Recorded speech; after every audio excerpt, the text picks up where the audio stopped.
Lesbos était une délicieuse petite île grecque comme il y en a des centaines sur la mer Égée.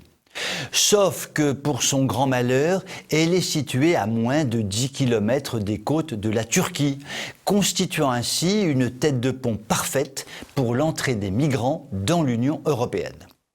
Depuis des années, des dizaines de milliers de clandestins ont envahi ce petit territoire grec. À quelques encablures de Mytilène, la principale ville de l'île, croît et prospère un camp de réfugiés, évidemment provisoire, de ce provisoire qui dure et que nous ne connaissons que trop bien. Le camp ne cesse de voir son volume augmenter. Initialement conçu pour abriter 2000 personnes, il en compte aujourd'hui probablement 10 fois plus. Inutile de préciser que les conditions sanitaires y sont inexistantes. Pas de distanciation sociale qui tienne par là-bas. Les violences et trafics de toutes sortes y sont permanents. Une situation explosive, d'autant que ce camp n'est pas le seul. L'île en compte d'autres, tout autant débordés. Au printemps, les clandestins avaient saccagé, dans la joie et la bonne humeur, 5000 oliviers, mettant à mal l'équilibre de l'île, puisque ces arbres bien sympathiques en sont la principale ressource. Les habitants de Lesbos, au départ plutôt accueillants, commencent à avoir le tzatziki qui leur monte au nez et en avoir ras le migrant.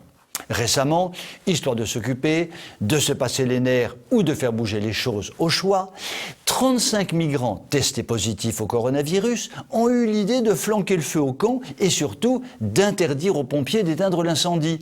Cette fois, ça sentait plus que le roussi, ça sentait carrément le cramé. La situation est devenue totalement ingérable. Tous ces migrants sont en attente d'un hypothétique statut d'accueil, mais ils sont des dizaines de milliers dans ce cas, dispersés sur le chapelet des îles grecques de la mer Égée.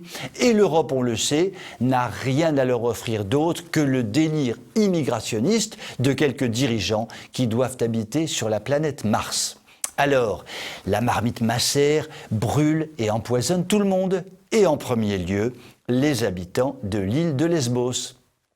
Heureusement, Clément Beaune, secrétaire d'État aux Affaires européennes, vous le connaissez? Moi non plus, a trouvé, lui, la solution innovante à laquelle personne n'a pensé depuis 40 ans.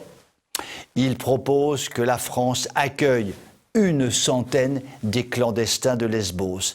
Tiens donc, voilà qui va certainement arranger les affaires de tout le monde et frustrer les 19 900 clandestins qui n'auront pas la chance, la joie, le bonheur de venir échouer du côté de la porte de la chapelle Aubervilliers. Monsieur Clément Beaune ne s'étend évidemment pas sur le sort qui est réservé à cette centaine de privilégiés.